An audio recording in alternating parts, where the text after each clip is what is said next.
A sudden sound from behind startles me, making me nearly drop the books I'm carrying or the key that I almost managed to get into the lock. Oh, whoops. Uh, who is it? Oh, not him. I turn around to see who's talking to me. It's Kenji. He seems to be in a friendly mood, although the light glinting off his glasses in the dark gives him a sinister look. It's just me. This makes him pause and lick his lips nervously. Who is me? I don't know anyone called me. Are you some new guy again? His voice is suddenly strained and quick. Yes, but we've met before. Yesterday. I don't think so. I remember someone who I met only yesterday. When was that? What day is it today? I tried to ignore him. Is he joking or what? Prove that we've met before. You live across the hall. You're Kenji. Oh my gosh.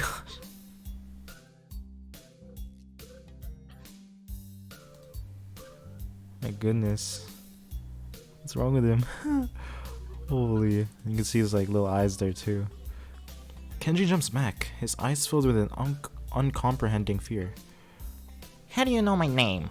Damn, this can only mean one of two things. Either we have met and you're telling the truth, and I just can't remember it, or you are a spy. He pauses. A psychic spy. His eyes dart around me, trying to peek into my room, although it's hard to believe he can see anything through those thick glasses. His mood swung from friendly to maniac in less than a minute. I'm not psychic. How do I know that? I'm not a mind reader. Kenji points a finger in my face, damningly. Unlike you. Stop that, man.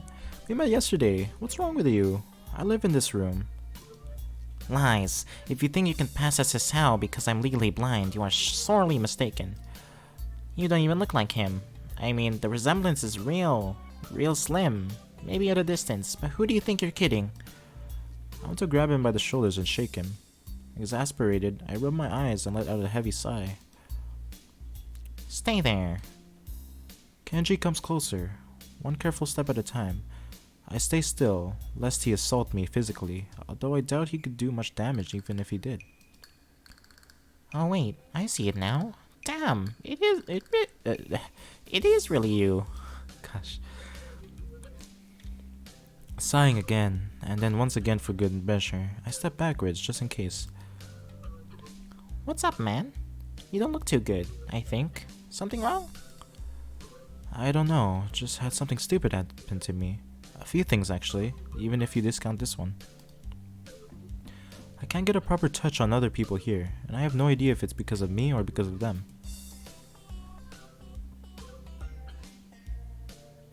Clear my throat.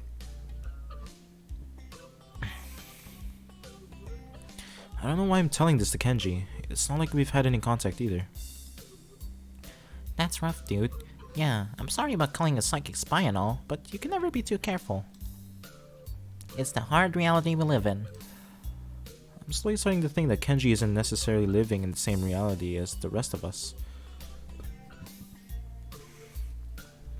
You see? This is how it is, this world. There's no justice, you see? Even when I lose, I win, because I don't lose the lesson. What does that even mean? It doesn't matter. He dismisses it flatly with a wave of his hand. So what happened? Why the long face? Do you have a long face? It's nothing. I just scared some girl off accidentally. Literally too. She actually ran away from me. It was my fault, really, I think. I'm not really used to all this yet. A girl? A cute one? Cute? That's a hard question. She had a nice body and really beautiful hair. But the face... I guess it could go either way. I think she was cute. Personally, I would say she was cute. Yeah, cute, I guess. I knew it. There are a lot of cute girls here. A strangely disproportionate amount. I believe this is one of the dark secrets of the school. I tried to warn you, man, but did you listen? I don't remember any such warning. Dark secrets? Yes, dark secrets. Extremely dark, like a black hole. Have you noticed that the number of girls in the school is slightly but significantly higher than the number of boys? It's like 60 to 40. He turns his head to the left and stares off in the distance at nothing. Why is it like this? I mean, to the untrained eye, it doesn't appear to be that bad, but that is a full 20%. One would think that a school with such a huge pool of women would be a man's dream, but no. What I am about to tell you could blow your mind. Are you ready? I don't know where this is going, but I think I won't be missing much by cutting out now. No, I am not ready. I only get as far as turning the doorknob before Kenji starts talking again, showing that he doesn't really care if my mind is blown or not. I believe that this school is a battleground, the site of feminist infiltration. The disparity in the number of men to women is a clear sign of how far they have come. In case this Cold War turns out, they will have superiority in numbers. Just another skirmish in the eternal war against the forces of the feminists. They're everywhere. In Japan, women outnumber men. It's not a 60-40 split, but it's only a matter of time, man. Even in America, women are a majority by a hair. They're building up their numbers. In the past, the buildup of a military has always been the clearest sign of imminent war. Japan is just the first step. Our economy is badass, and the country itself is small and isolated, yet a huge part of the Pacific in terms of political value. Sorry, there was a call. Oh my gosh. I was getting into character too. Gosh, dang it. And the country itself is small and isolated, yet a huge part of the Pacific in terms of political value. The perfect target. They are so cunning, as expected of women. Soon, the day will come when... Kenji's voice trails off ominously. That is why you can't trust them. They will string you along, and then kill you. Just as they killed me. You will end up just like me. Oh, hell no. Oh my god, imagine being him. Couldn't be me. I can't stop myself from blurting it out. Hey, what the hell does that mean? You said it, not me. It's the best I can think of. So? You're not supposed to say something like that. Damn, so rude. Where was I? Oh yeah, vast feminist conspiracy. Stop it. Stop. I lost you way back there somewhere. Somewhere around feminist infiltration. Too hard to follow? It's cool. I have some graphs and stuff in my room. And puppets. You like puppets? No puppets. You don't like puppets? Okay. Graphs are still cool though, right? He speaks energetically, responding almost before I'm done talking, moving his hands in an animated way as he continues to rant on. This is too strange. I had him pegged as a relatively normal, as relatively normal, but it's clear that I was wrong. Something on your mind, dude? Just thinking about what it's like to be the last sane man in an insane world. Kenji frowns, looking deeply upset. You mean that's you? That can't be, because I'm the last sane man in an insane world. That is my dream. You can't just steal a man's dream, man. Oh. What the hell? There can't be two less sane men. It would invalidate the whole last part. And that part is kind of important. There can only be one, like in that foreign movie, where they could only be one, and in the end there's only one dude left, because that was the point. I have never seen anyone talk so heatedly and so defensively about absolutely nothing before. Anyway, if you wait here, I can get my graphs. I also have a list of the other dark and complex conspiracies that the school holds. As tangled as... Quick, finish my analogy for me. Be a pal. I'm going to go to bed now. It's extremely late. That doesn't sound like an analogy, but whatever. I like you. You seem like a cool dude. Most people don't understand what I'm talking about when I try to explain the vast feminist conspiracy to them. Denial is a terrible thing. Later. He claps me on the back and then vanishes into his room so quickly and quietly. It's like he didn't even open the door, but instead walked right through it like a ghost.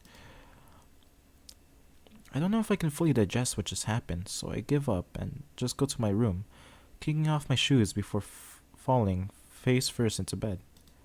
It takes me some time to relax and get up so I can get started on homework. It's because the sheets are cool and comforting against my cheeks, and it feels good just lying there with my eyes closed. The school is like some kind of bizarre and surreal island. It's isolated on top of a mountain, and each person is stranger than the last. I just can't seem to fit in. What irony. One would think that fitting in a place that's made for people who are unfit for anywhere else would be easy. Maybe I'm trying too hard. Although I say that, it doesn't help take the edge off, and the words are left echoing off my empty walls. I guess it's not as bad as I expected, though. This place really is more a school and less a hospital, pretending it's a school than I thought it would be. If nothing else, the scenery is beautiful. I open one eye, seeing the school books and bottles of pills arranged side by side on my desktop. Maybe this place is too much like a normal school after all.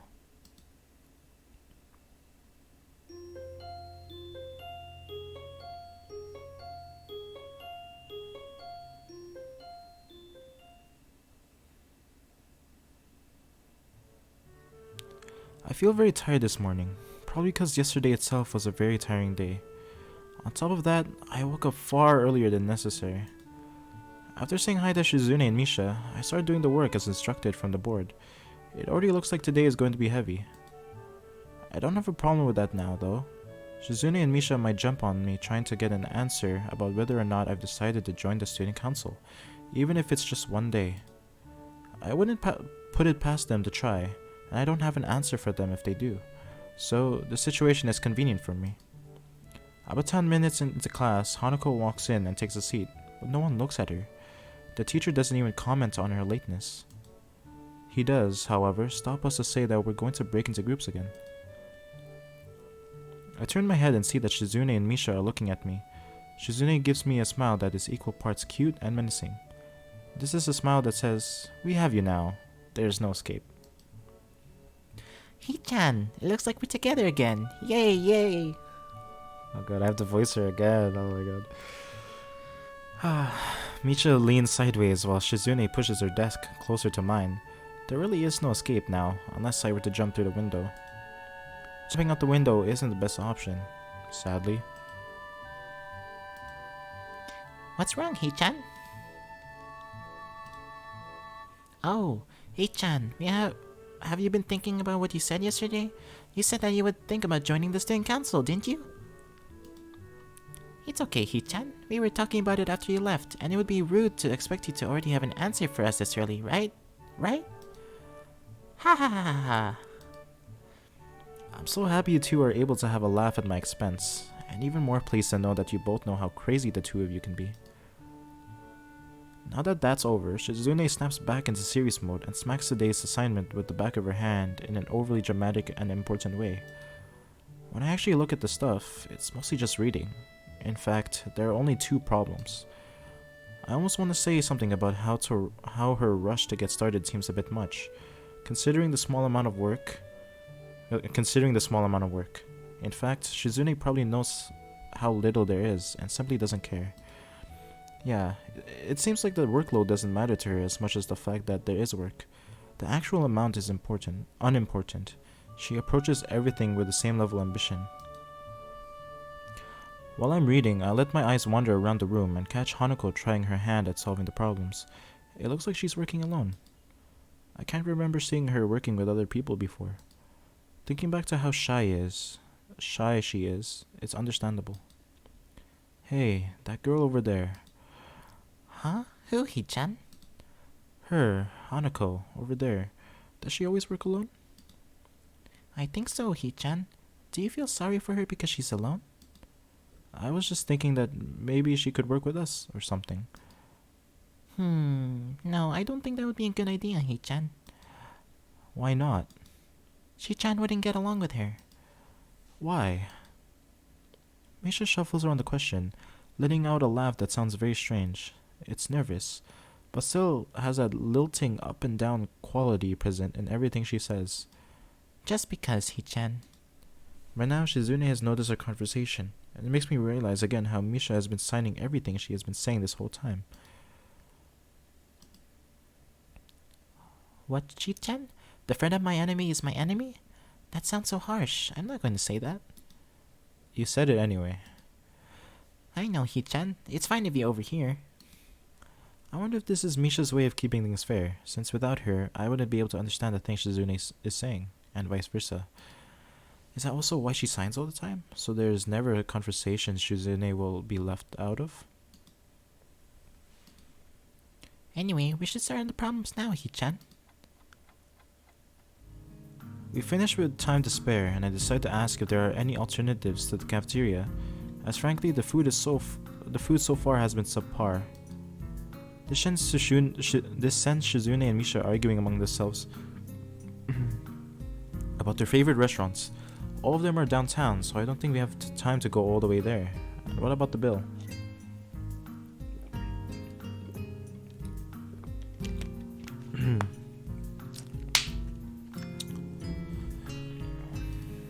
Are they arguing just for the fun of it? Maybe. They seem so distracted by it that they don't even notice the start of the actual lunch break. I look over my shoulder towards the back of the classroom. She seems to be studying her notes from the previous class. It's an odd sight. Everyone else in the class is busying themselves with the lunch break. Socializing, gossiping, rearranging desks, the ones with actual box lunches mixed in, and chattering like everyone else, only interrupted by short bouts of eating.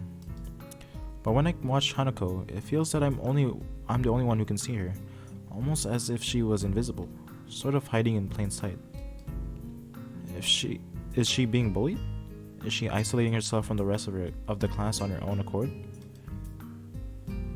I see her look over her shoulder towards the classroom's rear door. Come to think of it, she hasn't turned a page since I've started watching her. I guess she's waiting for someone. What to do?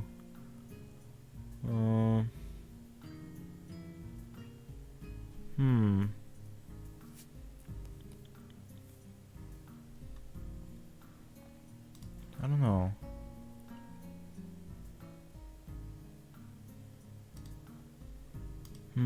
Maybe we go talk with her, since we didn't get a proper chance to talk with her last time. Yeah, there you go. I still feel bad for making her run away yesterday, so I'd better say something. Hey there, Hanako. Hey, Hisao? Well, at least she remembers my name. Hey, I just wanted to apologize for yesterday. I didn't mean to startle you or anything. I'm just new here and I thought I should get to know my classmates. Aw, I like that. It's very cute. As Hanako looks up at me, I notice her scouring once more. It's a little bewildering that you can barely notice it from across the room, but it's so noticeable from close up. That's okay. I like that. It's actually... It was my fault. Nah, that wasn't anyone's fault. It just kind of happened. So, are you waiting for someone? I saw you looking at the door before. Yes, Lily. Oh, you mean Lily the blind girl? I think he just straight up just says it like that too. Hanako only nods in response, and I can't help but wonder if defining people due to disabilities is a faux pas of the worst kind or just normal here. I guess that explains why Lily took off after her yesterday. She seems like a nice girl. Are you two friends? Yes. As if hoping for Lily to appear, she checks over her shoulder again. I think I'm making her nervous again. I hope I'm not disturbing you right now. No, that's not it. It's just easier if Lily doesn't come here. Oh, because it's hard to get around the classroom? Not really. Hanako's gaze drifts past my shoulder and towards Shizune. Shizune? Hanako nods again. What about her? Don't they get along? Hanako shakes her head. Clearly this is something she doesn't want to talk about. It does make a strange sort of sense. Shizune and Lily not getting along so well. Communication between the two would be all but impossible. It's hard enough talking to Shizune through Misha, even when you can see whose hands are talking. Hanako is so focused on Shizune that I am the first to notice Lily at the door. Oh, she's here now. Hanako spins around to confirm this. Upon seeing Lily, she moves quickly to the door. Lily. Ah. Oh. Hanako. Good morning. Is the president here? Yes. Hanako glances over her shoulder at Shizune again, as if to confirm she can't hear them, even though that's impossible. I suppose we'd be off then. Lily's sigh and tone of what seems like frustration makes me raise an eyebrow. I guess there's some kind of enmity between the two. It's intriguing, but that's not really something I'd ask about. I'm sure if they wanted me to know, then they would tell me. It's only my 3rd day here. I should be trying to make friends, not finding out why people are enemies. Still, it's a little funny to find out that this school has little feuds, just like my old high school. Even if people are more tolerant of others, they're still going to get on each other's nerves. Hey Lily, how are things? I'm sorry I made you run off yesterday. Oh my, is that Hisao? I didn't realize you were here. It seems that Lily is a little embarrassed about being so frank in front of me. Sorry, Lily. I thought you realized. No, it's alright, Hanako. Hisao, please don't worry about yesterday. It was just a misunderstanding. If you say so, I'm still working this place out. Well then, I hope you'll find most people here a lot more forgiving than elsewhere. If you're feeling a little confused, please don't be afraid to ask questions. Sure, I'll remember that. Lily? Lily gives a small nod of acknowledgement. I'm sorry, Hisao, but we must be off. Hanako really doesn't look all that comfortable here right now, and Lily still seems a little embarrassed. I wonder if my apologies really made any impact. Mind if I accompany you two? I know I'm kind of pushing it, but Lily hums quietly, still smiling. I'm sure that we could accommodate you, can't we, Hanako? She looks at Lily, then at me, and then she freezes, wide opened. Sure. Well then, shall we go? I'm sure Lily wouldn't do this so easily if she saw how scared Hanako looks, but it can't be helped now. Declining after the deal is sealed would only cause confusion and problems. So we leave, all 3 together. Alright, I think that will be the end of this video. I'm still debating on whether or not I'm gonna do a 2-part for this session or just one whole. But we'll see. And anyways, thank you guys for watching. Make sure you guys like and subscribe if you want more Katawa Shoujo. And thank you. See ya!